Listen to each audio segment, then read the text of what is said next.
অনেক কসমেটিক্স আছে যেগুলোতে মেয়াদ উত্তীর্ণের তারিখও লেখা নেই। 4টি প্রতিষ্ঠানকে 95,000 টাকা জরিমানা করা হয়েছে এবং তাদেরকে কড়া ভাষায় সতর্ক করা হয়েছে। 1 কেজিতে আমরা দেখলাম যে 39-40 টাকা লাভ করছে।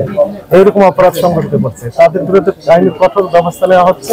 আমাদের অভিযান চলমান থাকবে। মহোদয়ের নির্দেশনায় আজকের এই বিশেষ অভিযান পরিচালনা করা হলো। এইখানে এসে আমরা প্রথমত যে জুসের যে দোকান ছিল সেখানে বিভিন্ন রকমের ফ্রেশ জুস তৈরি করা হয় এমন অ্যাড দেওয়া ছিল, কিন্তু বাস্তবতা আমরা দেখলাম যে ফ্রিজের বিভিন্ন চেম্বারে ওনারা আগের দিনের জুস এবং বিভিন্ন রকমের বার্গার, কেক এবং অন্যান্য যে চিকেন ফ্রাই সবগুলো রেখে দিয়েছেন একই চেম্বারে এবং সেখানে খোলা অবস্থায় ছিল। তো এইটি একটা ইস্যু ছিল। আর কসমেটিক্সের দোকানে এসে যেটি আমরা দেখলাম যে বিদেশি বিভিন্ন ব্র্যান্ডের কসমেটিক্স এখানে বিক্রি করা হচ্ছে এবং বিপুল পরিমাণ মেয়াদ উত্তীর্ণ কসমেটিক্স বিভিন্ন সেলফে বিক্রির উদ্দেশ্যে সংরক্ষণ করেছেন। অনেক কসমেটিক্স আছে যেগুলোতে মেয়াদ উত্তীর্ণের তারিখও লেখা নেই, লেবেল দেওয়া নেই, অর্থাৎ সেগুলো লেগেজ প্রোডাক্ট ওনারা বলছেন। কিছু কিছু প্রোডাক্ট চক বাজার থেকে কিনে নিয়ে আসা হয় এবং কিছু কিছু প্রোডাক্ট এইখানে সরাসরি ভেন্ডর পৌঁছায় দেয়, অথচ সেই প্রোডাক্টগুলোর গায়ে কোনো লেবেল নেই এবং আমদানিকারকের কোনো স্টিকারও নেই। সেগুলো দেশের অভ্যন্তরে তৈরি করে জাস্ট নাম দিয়েছে বিভিন্ন বিদেশি নামি দামি ব্র্যান্ডের। এই সকল অপরাধে 4টি প্রতিষ্ঠানকে 95,000 টাকা জরিমানা করা হয়েছে এবং তাদেরকে কড়া ভাষায় সতর্ক করা হয়েছে। ভবিষ্যতে তারা যদি এরকম অপরাধ করতে থাকে তাহলে আইনের সর্বোচ্চ যে প্রয়োগ আছে সেটি করা হবে। জনস্বার্থে আমাদের এই ধরনের অভিযান অব্যাহত থাকবে। 20-40 হাজার, একটাতে 5,000, 45 আর এইখানে 50,000, 95,000 টাকা জরিমানা করা হয়েছে। জনস্বার্থে আমাদের এই ধরনের অভিযান অব্যাহত থাকবে। আমাদের আরেকটি রিকোয়েস্ট আছে যে কোনো ভোক্তা যদি প্রতারিত হন সেক্ষেত্রে 1611 এই হটলাইন নাম্বারে 24 ঘন্টা খোলা থাকে। এখানে যোগাযোগ করলে তাকে আইনগত যে সহায়তা সেটি দেওয়া হয়, প্রতিকার দেওয়া হয়।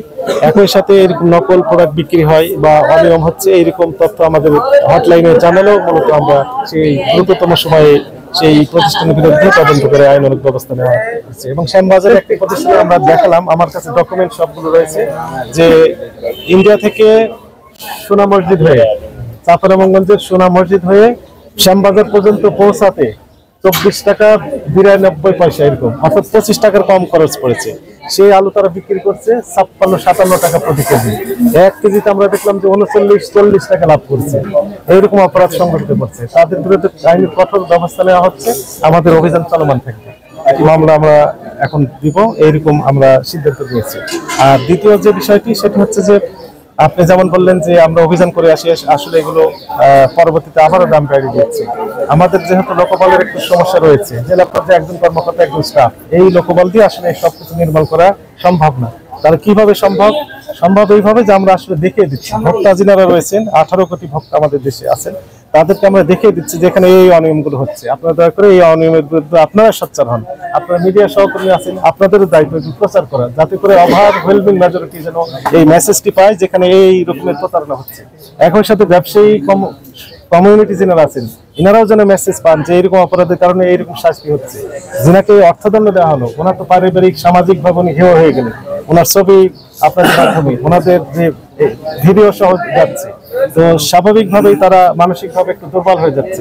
আমরা কাউকে হেনস্থা করার জন্য এই কাজ করছি এটি মোটেও না। আমরা চাই না যে কেউ হেনস্থা হোক, নিজেরাই কারেকশন হবেন, আইনের প্রতি শ্রদ্ধাশীল রেখেই ব্যবসা বাণিজ্য পরিচালনা করবেন। সরকার তাদেরকে সার্বিক সহযোগিতা করছে, কিন্তু যিনি বা যারা আইন ভায়োলেট করে অতি মুনাফা লাভের উদ্দেশ্যে সকল নিত্য প্রয়োজনীয় পণ্যের মূল্য বাড়িয়ে দিবেন, তাদের বিরুদ্ধে কঠোর আইনানুগ ব্যবস্থা নেওয়া হবে। আমরা কোনো কার্পণ্য করব না। Thank you.